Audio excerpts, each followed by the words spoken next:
The mail carrier, a guy named Stan, who usually had the cheerful demeanor of someone about to start a 3-day weekend, just grunted and shoved the electronic signature pad at me.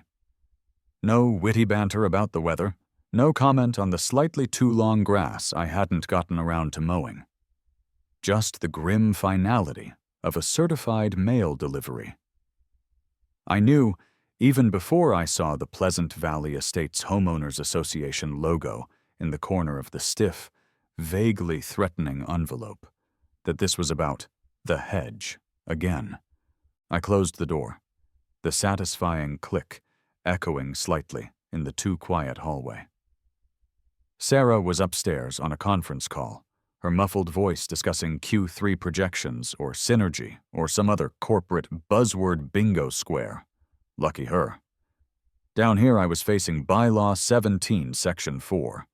Violation notice, Bylaw 17, Section 4, hedge height noncompliance, final warning. Final warning. As if my privet hedge was some kind of rogue state about to launch a leafy missile attack. Oh, for crying out loud. What was it this time? Had a particularly ambitious shoot dared to reach 6 feet and 1 inch? Did the chlorophyll concentration measured during Brenda Driscoll's last clandestine surveillance mission exceed the HOA-approved levels of greenness? Brenda, my next-door neighbor, retired accountant, current Grand Inquisitor of grass length and shrubbery symmetry. Sarah came downstairs a few minutes later, rubbing her temples. Longest meeting ever, she sighed, heading for the kitchen. Anything exciting happen while I was synergizing? I waved the offending envelope. Guess what Brenda's latest crusade is? Sarah stopped, her hand hovering over the coffee maker. A look of profound weariness settled over her features. Don't tell me. The hedge again? Mike, I thought you trimmed it last month after the last final warning. I did, I protested, following her into the kitchen. I swear. I took off a good 6 inches, maybe 7. I even used a level this time, sort of. But apparently, I consulted the letter, adopting a pompous tone. It is still, let me quote, exhibiting vertical aspirations inconsistent with community standards and presenting an untidy aspect detrimental to the harmonious visual landscape of Pleasant Valley Estates. Vertical aspirations? Sarah snorted. It's a plant, Mike, not a rebellious teenager trying to sneak out past curfew. Tell that to Brenda and her bylaw binder. They give me 10 days, Sarah. 10 days to bring it into strict compliance or face daily fines of $50. 50! For a hedge being hedge-like. Okay, calm down. She poured herself coffee, then looked at me thoughtfully. Strict compliance? How strict are we talking? Can't you just scalp it this time? Take it down to 5'10", make Brenda happy? I choked on my own indignation. Happy? Brenda Driscoll wouldn't be happy if Ryan Reynolds personally delivered her a winning Powerball ticket wrapped in spun gold while singing her favorite Barry Manilow song. This isn't about happiness, Sarah. It's about control. And more importantly, I lowered my voice, leaning closer, it's about privacy. That hedge, that slightly shaggy, unruly bastion of green, is the only thing standing between our living room window and Brenda's high-powered binoculars, which I know she owns. I saw the Amazon box. She does not own high-powered binoculars, Sarah said, though without much conviction. Doesn't she? How else does she know the exact moment Ralph Henderson 3 doors down puts his recycling bin out 30 minutes too early on alternate Tuesdays? That hedge is our shield, our leafy guardian. Giving in is not an option. This wasn't just about a few inches of privet. This was the culmination of a long, simmering Cold War fought across a meticulously manicured battlefield. I planted that hedge myself maybe 10 years ago, shortly after we moved into Pleasant Valley Estates, a neighborhood name so dripping with enforced cheerfulness it set my teeth on edge. I'd wanted a bit of a natural barrier after catching Brenda, stopwatch in hand, timing my inaugural lawn mowing session. Just ensuring adherence to noise ordinance hours, Michael, she'd chirped, her smile as tight as her perfectly coiffed helmet of hair. So, I planted the hedge. Privet. Fast-growing, dense, and crucially capable of reaching a height that would obscure her direct line of sight into our lives. I liked its slightly wild look, the way it refused to conform to perfect geometric shapes.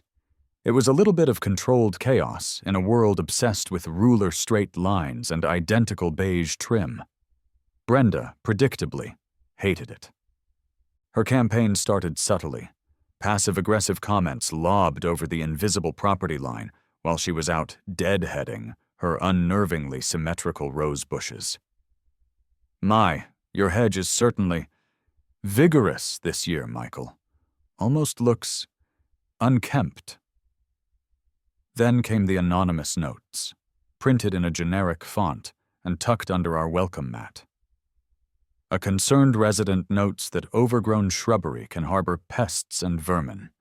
Please consult Bylaw 17 regarding proper hedge maintenance. Vermin. The worst thing that hedge harbored was the occasional bewildered sparrow. When polite ignorance failed to yield results, beige envelope #1 arrived. Official warning, hedge height. I tried reason. I trimmed it, maybe not down to the microscopic precision Brenda demanded, but reasonably. I attempted a neighborly chat, suggesting a compromise. Brenda, I'd said, leaning casually on my rake. It's a privacy screen. It looks fine. Can't we just live and let live? She'd adjusted her glasses, peering at the hedge as if it had personally insulted her ancestors. Michael, the bylaws are perfectly clear. 6 feet, maximum height.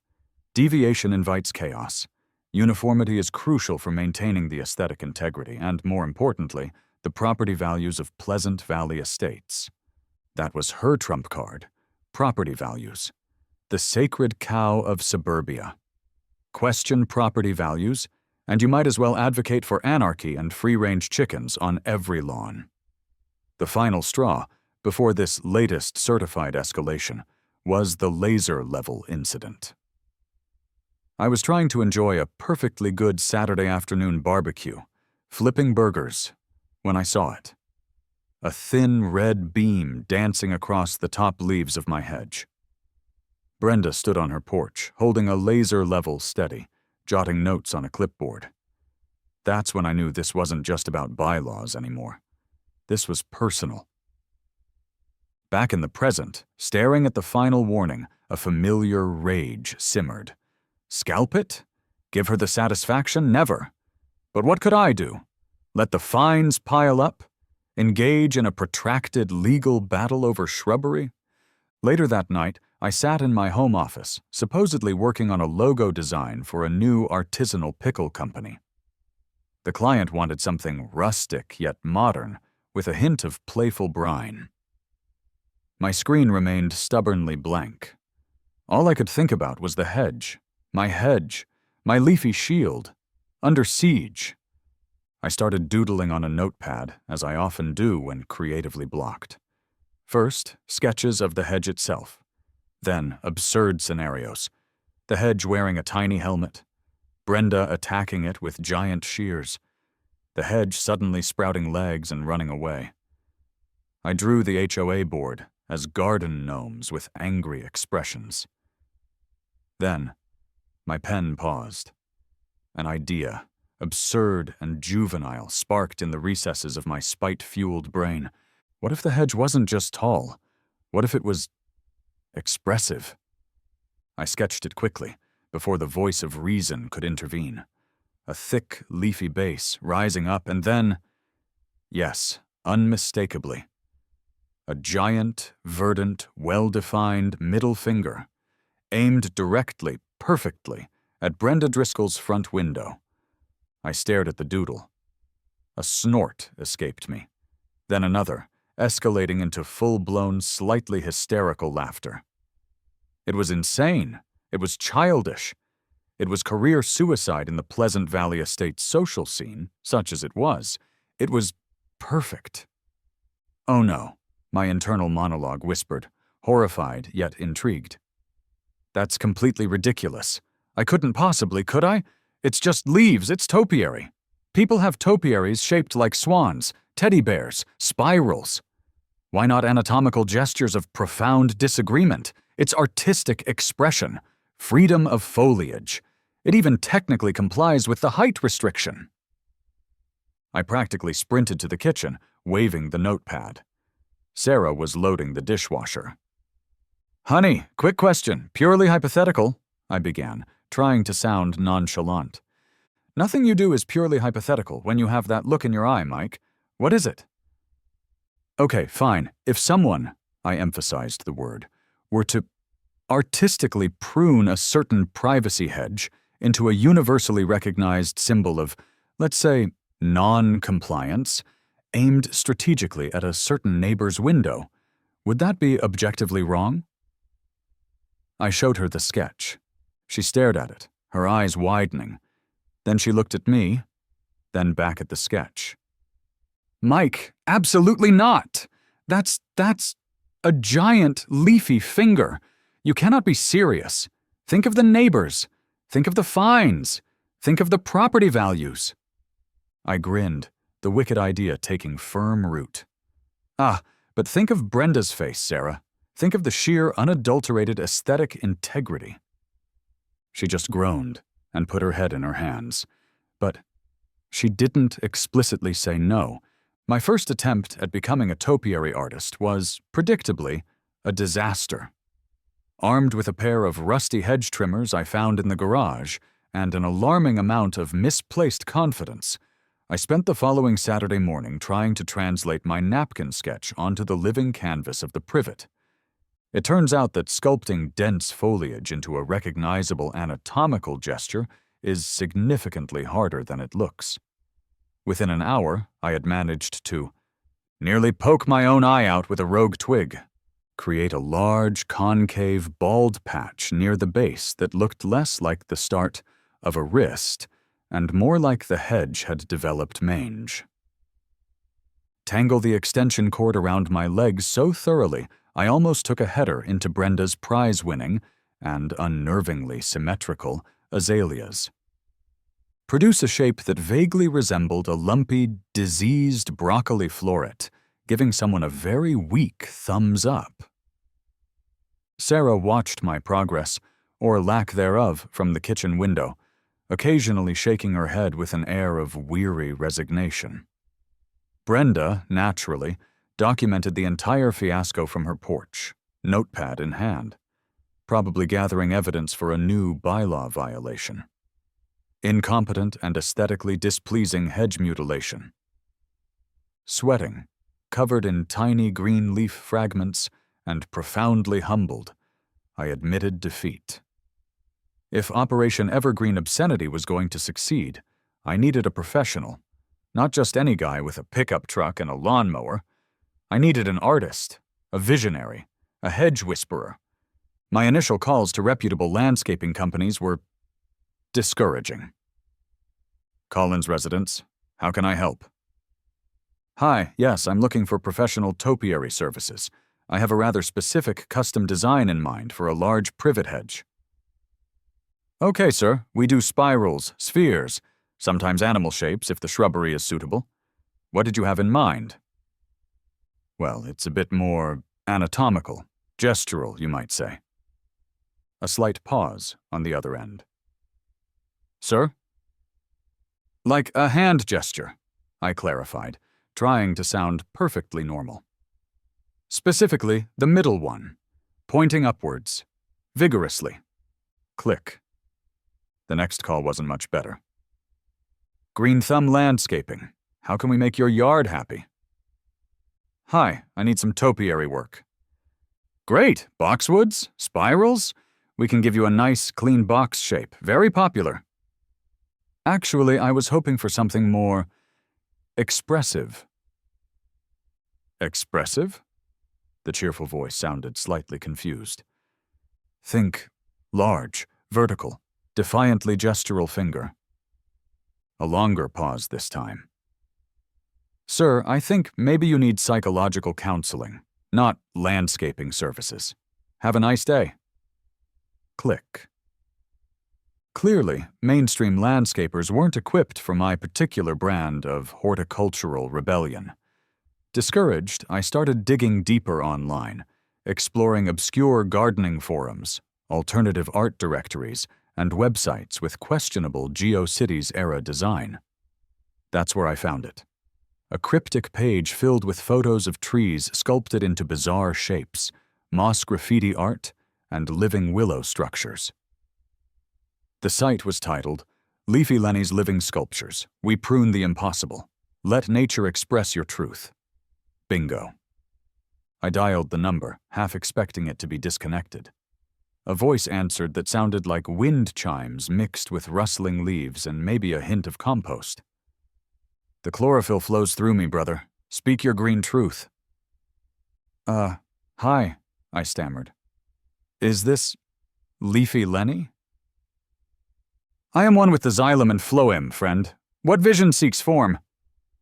"Right. Okay, look, I have a hedge, a privet hedge. It's about 6 feet tall, maybe a bit over. And I have a vision for it." "A vision?" Lenny's voice resonated with enthusiasm. "Does it photosynthesize? Does it reach for the sun?" "Sort of. Look, my neighbor, Brenda, she's driving me absolutely crazy about the hedge height. HOA nonsense. So I want to sculpt it into a giant middle finger pointed directly at her house." There was a moment of profound silence on the line. I thought maybe he'd hung up. Then, a sound erupted, a deep, booming laugh that seemed to shake the very phone line. "Subversive topiary!" Lenny roared. "A botanical protest, giving the leafy finger to the forces of beige conformity, nature's raw emotion given sculptural form. Brother, I feel this project in my very roots. It speaks to my soul. When can I commune with this magnificent hedge of defiance?" Lenny arrived the next afternoon in a van that looked like it had lost a fight with a craft store and then been reclaimed by the forest. It was painted swirling shades of green and brown, adorned with real vine decals, or possibly actual vines, and had a bumper sticker that read, "Honk if you love photosynthesis." Lenny himself emerged looking exactly as I'd pictured. Weathered face, twinkling eyes, a long gray beard seemingly interwoven with twigs and leaves, clad in dirt-stained overalls and sandals. He carried a worn leather sketchbook and approached my hedge with the reverence usually reserved for ancient religious artifacts. "Magnificent specimen," he declared, running a calloused hand over the leaves. "Strong structure, dense foliage, excellent vascular system. Oh, she yearns for expression, this one. She carries the weight of suburban angst in her very branches." Brenda, naturally, was observing the entire scene from behind her perfectly clean living room window, her silhouette radiating disapproval. "So," I ventured, "you think you can do it? You know?" Lenny turned to me, his eyes gleaming. "Do it, brother. We shall not merely do it. We shall liberate this hedge. We shall channel its suppressed rage into a glorious leafy statement. We'll start subtly, of course. Bring the apex into perfect compliance with the arbitrary 6-foot mandate." He winked. "Establish plausible deniability. Then, the art begins." The next morning, Lenny arrived with his crew, 2 equally eccentric individuals he introduced only as Fern and Moss. They unloaded scaffolding, an arsenal of specialized Japanese pruning shears that looked like surgical instruments, surprisingly quiet electric trimmers, levels, plumb lines, and large canvas tarps. They began work immediately, focusing initially on meticulously trimming the very top of the hedge down to exactly 6 feet. Brenda watched, a flicker of smug satisfaction crossing her face before she retreated back inside. Phase 1, establish compliance, was underway. The work continued for days. Lenny, Fern, and Moss moved with a quiet intensity, erecting scaffolding behind the hedge and putting up the large canvas tarps as privacy screens. To contain the clippings, and allow for focused, creative energy, Lenny explained cheerfully when I asked. From the street, all that was visible was the perfectly trimmed 6-foot top and the canvas barrier. Brenda grew suspicious. The constant low hum of the electric trimmers, the duration of the project, it wasn't typical Hedge maintenance. She started making excuses to be outside whenever I was. "Michael!" she called across the lawn one afternoon, pretending to inspect a sprinkler head. "This hedge trimming seems to be taking an inordinate amount of time, and the noise. It's quite disruptive to my afternoon tea and meditation." I ambled over, adopting my most innocent expression. "Art takes time, Brenda. Lenny is a true craftsman, a hedge artiste. He's ensuring every single leaf is perfect. And compliant, of course," I added quickly. "Strictly 6 feet, very important." "Craftsman?" She sniffed, eyeing Lenny's van. "He looks like he sleeps in a compost heap. What exactly is he doing back there behind those screens?" "Oh, you know," I waved vaguely. "Structural pruning. Thinning out the dense inner branches for better air circulation. Very complex horticultural work. Way above my pay grade." I could see she didn't believe a word, but she couldn't prove anything yet. Her suspicion finally boiled over into action a few days later. I was inside trying to explain to the pickle client why a logo featuring a gherkin giving a thumbs up might be off-brand, when I saw the flashing blue lights pull up outside. Brenda had called the cops. 2 officers approached my door, looking profoundly bored. This was clearly not the high-stakes crime bust they'd signed up for. "Afternoon, sir," the older one said, shifting his weight. "We got a call about a disturbance, something about, aggressive hedge trimming and suspicious individuals." "Aggressive?" I feigned shock. "Goodness, no, officers. Just getting some artistic landscaping done. Perfectly normal. Meet Lenny. He's my topiary artist." Lenny chose that moment to emerge from behind the tarp, beaming, covered in green clippings, holding a pair of wickedly sharp shears. "Greetings, agents of temporal order," he announced grandly. "We are merely engaged in the sacred act of shaping the chaotic beauty of nature into meaningful form, translating the homeowner's inner landscape into an external reality."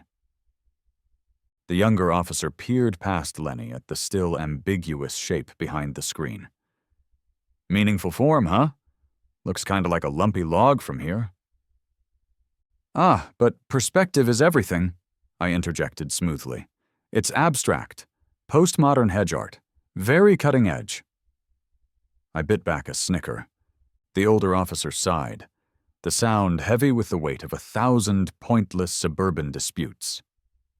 "Okay, folks. It's his property. It's daytime. The noise seems reasonable. Try to wrap it up at a decent hour."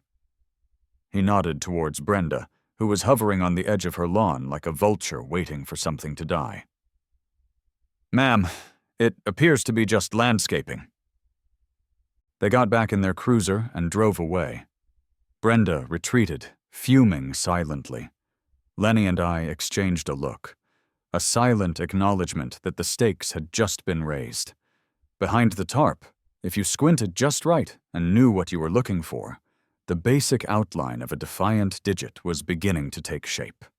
The final day of sculpting dawned bright and clear, mocking the storm brewing on Primrose Lane. Lenny, Fern, and Moss worked with the intense focus of surgeons performing a delicate operation. There was less trimming now, more meticulous shaping, defining the knuckle, refining the curve of the fingertip, ensuring the angle of leafy defiance was precisely aimed at Brenda's living room window. The quiet hum of the trimmers ceased around lunchtime. A sense of anticipation hung heavy in the air. Around 3 p.m., Lenny approached me, wiping his hands on his overalls. "Brother," he announced, his eyes twinkling, "the moment of revelation is upon us. Nature's statement is ready to be unveiled."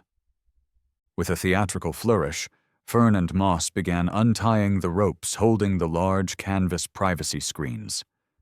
The tarps slid down the scaffolding, revealing the finished masterpiece in all its glory.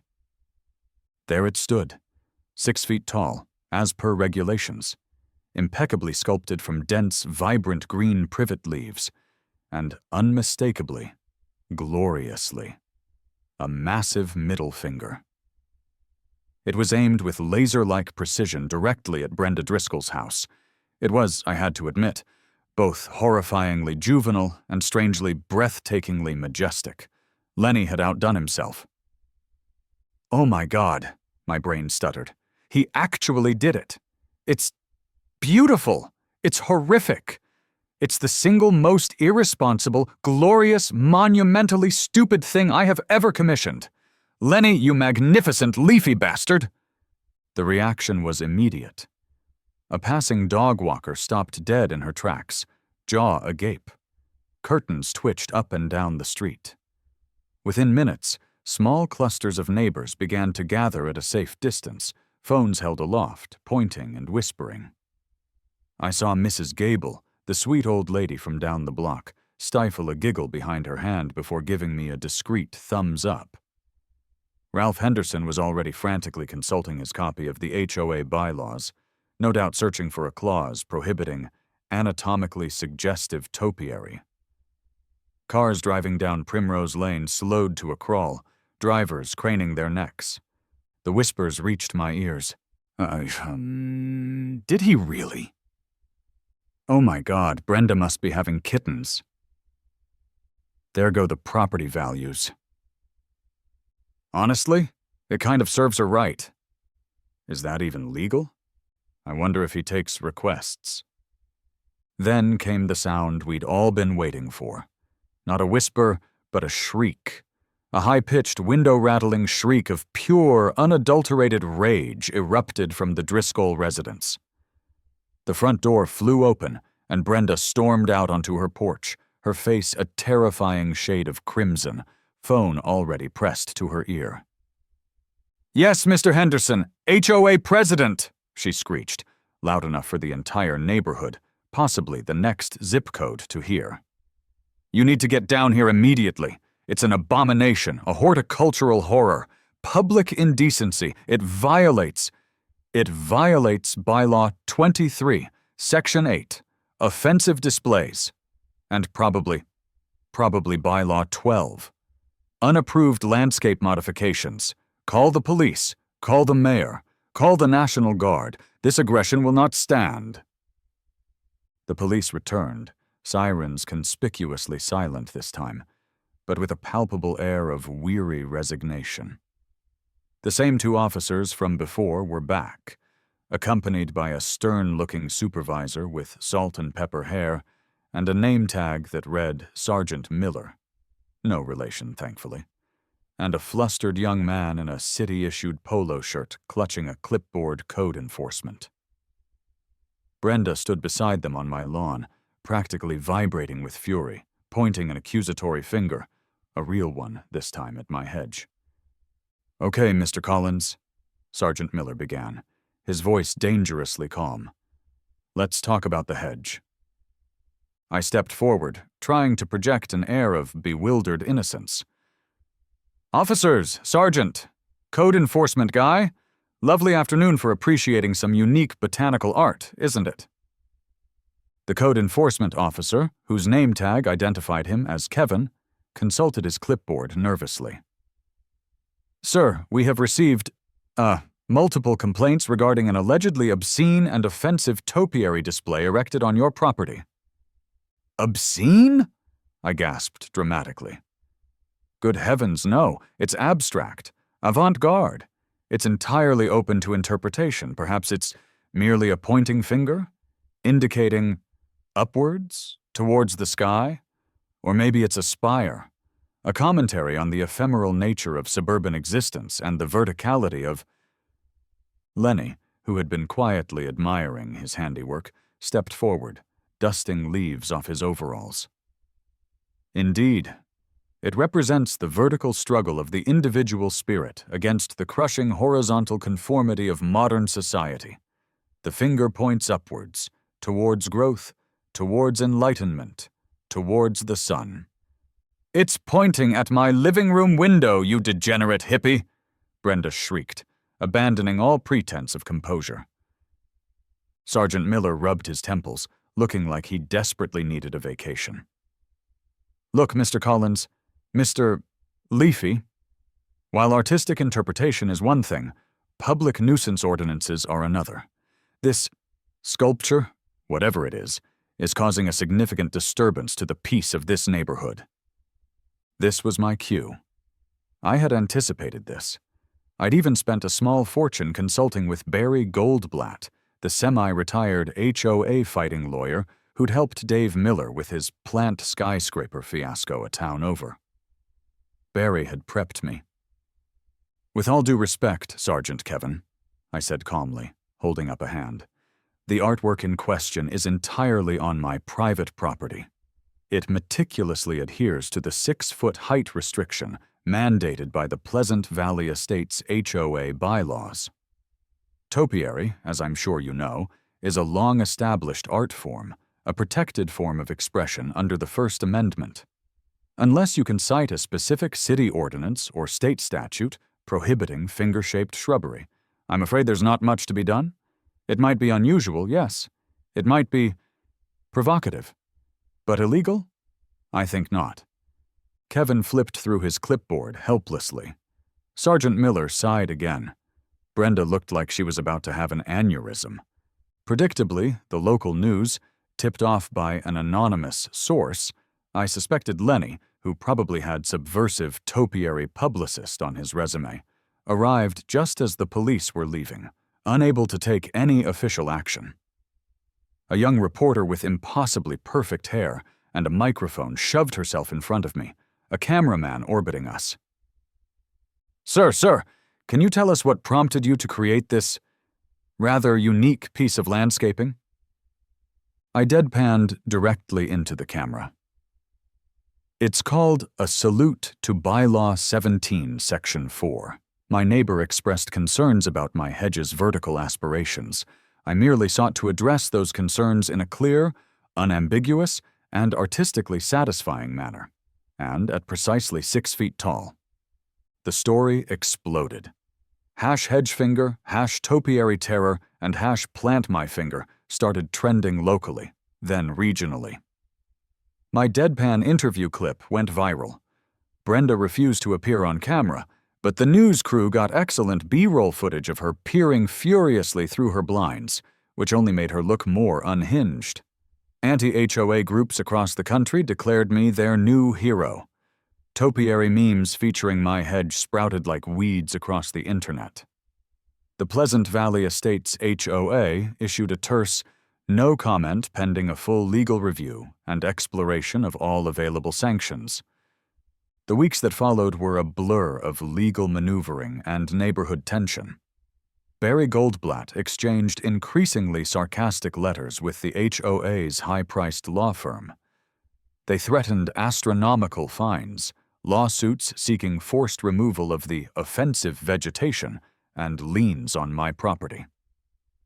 Barry countered with arguments about free speech, artistic expression, selective enforcement, pointing out Ralph Henderson's slightly non-compliant mailbox flag, and the inherent subjectivity of botanical aesthetics.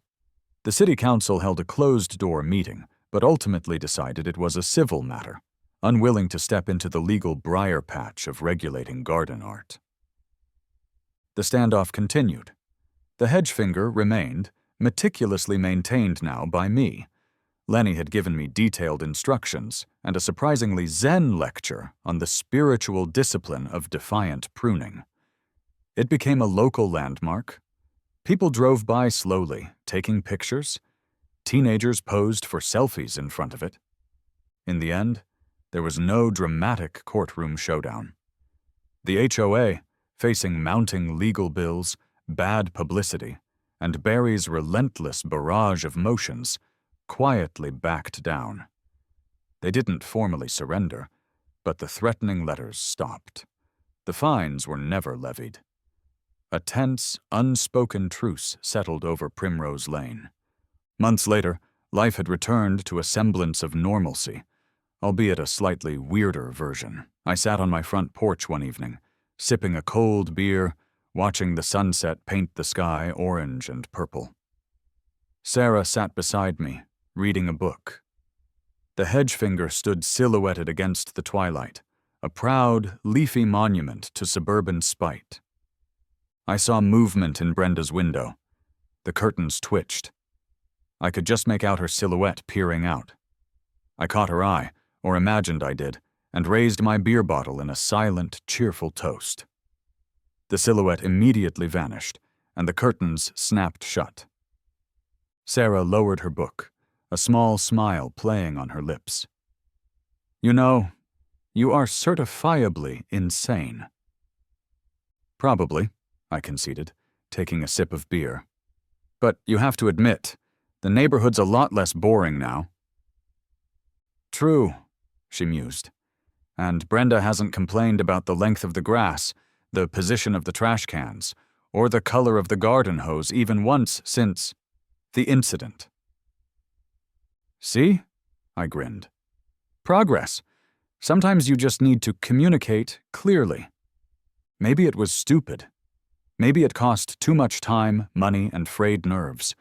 Maybe I was now permanently marked as that crazy hedge finger guy. But every time I looked out my front window, every time I meticulously trimmed that defiant digit, I felt a ridiculous surge of satisfaction. I'd stared into the beige abyss of suburban conformity, and I'd given it the finger.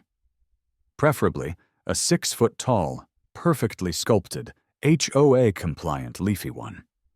And somehow, that made the view just a little bit greener.